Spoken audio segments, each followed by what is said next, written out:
এখন পর্যন্ত 12-13টার মতো। নামগুলো বলা যায় কিনা? India, Dubai, Saudi, Oman, Sudan, London, Malaysia, Qatar, America, England. বিদেশে তারাবি পড়ানো হয়েছে কিনা? আমি লন্ডনে 3 বছর পড়িয়েছি, তারপর এখন নিয়মিত আমেরিকাতে পড়াইতেছি, নিউ ইয়র্কে। এগুলোতে হাদিয়ার পরিমাণ জানা যায় কিনা? অনেক সময় $10,000, $15,000, $20,000। সর্বোচ্চ কত ডলার পেয়েছে? সর্বোচ্চ $20,000 মতো। কোরআনের খেদমতে কতগুলো দেশ ভ্রমণ করা হয়েছে, মানে কোরআনের প্রোগ্রামের খাতিরে?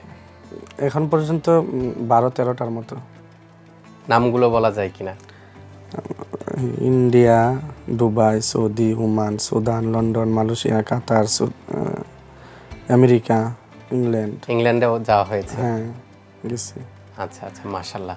আপনি তো হিফজ শেষ করার পর থেকেই তারাবি পড়িয়েই যাচ্ছেন, প্রতি বছরই তো পড়াচ্ছেন। জি।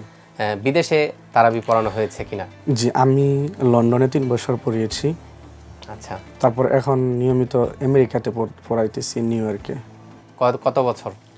3 বছর হয়ে গেল আমেরিকাতে পড়াচ্ছি। তাহলে 3 বছর যুক্তরাজ্যে, 3 বছর যুক্তরাষ্ট্রে। জি, এই 2 দেশে আপনার আন্তর্জাতিক তারাবির তেলাওয়াত হয়েছে আর কি। এগুলোতে হাদিয়ার পরিমাণ কেমন জানা যায় কিনা? হাদিয়ার পরিমাণ আসলে এটা আমরা তো আর মানে বাজেট করি না, কোনো বাজেট না, কেমন থেকে যেমন দেওয়া হয়। অনেক সময় $10,000, $15,000, $20,000। আচ্ছা আচ্ছা, সর্বোচ্চ কত ডলার পেয়েছেন? সর্বোচ্চ $20,000 মতো। এটা আমেরিকাতে? জি। আচ্ছা আচ্ছা, আমরা কয়েকদিন আগে আপনার একটা ভিডিও দেখেছিলাম যে মানে আন্তর্জাতিক কোন একটা দেশ থেকে আপনি একটা অফার পেয়েছিলেন, মাসে কত লাখ টাকার জানি একটা বেতনের একটা অফার পেয়েছিলেন, তারপরেও আপনি যাননি সম্ভবত এটা আমেরিকাতেই। এই বিষয়টা সম্পর্কে যদি একটু বলতেন, এই ঘটনাটা সম্পর্কে। এটা হলো মানে ওনারা চাইছিল যে ওইখানে কোনো মাদ্রাসায় আমি সময় দেই, পাশাপাশি শিক্ষকতার জন্য। শিক্ষকতা মানে মানে ফুল টাইম না। আচ্ছা, 4 ঘন্টা। 8টা থেকে 1টা, 9টা, 10টা, 11টা, 12টা, 1টা, 5 ঘন্টা। জি। এই 5 ঘন্টা সময় যেন সময় দেই সপ্তাহে 4 দিন আমেরিকাতে। জি।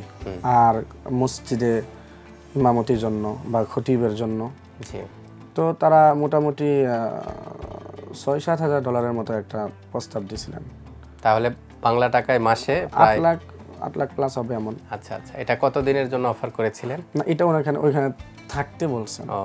থাকতে হবে এবং ওইখানে এটা তো আপনার জন্য বেশ ভালো একটা সুযোগ ছিল, আপনি এটাকে ওইখানে সিটিজেনের ওনারা ব্যবস্থা করে দিবেন।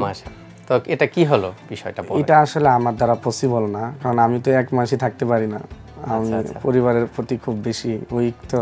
আচ্ছা আচ্ছা, এজন্য আমি বলছি এটা আমার জন্য সম্ভব না। এবং পরবর্তীতে ওনারা বলছেন যে তাহলে আমরা যদি এমন ব্যবস্থা করি সিটিজেনের জন্য, তাহলে বছরে 6 মাস এখানে থাকা যায় কিনা, 6 মাস ওইখানে থাকা যায় কিনা। তো আমি বলছি 6টা মাস কীভাবে থাকবো। তো এটা মানে এই মুহূর্তের জন্য এটা সম্ভব না, কিন্তু হয়তো ভবিষ্যতে মানুষের জীবনের পরিকল্পনা পরিবর্তন হতে। কিন্তু আপনি সেই প্রস্তাবটা ফিরিয়ে দিয়েছেন আর কি। হ্যাঁ, এখন আর নেই তো এটা। না, সেটাই, মানে আপনার কাছে সুযোগ এসেছিল কিন্তু আপনি সুযোগটা ফিরিয়ে দিয়েছেন। জি।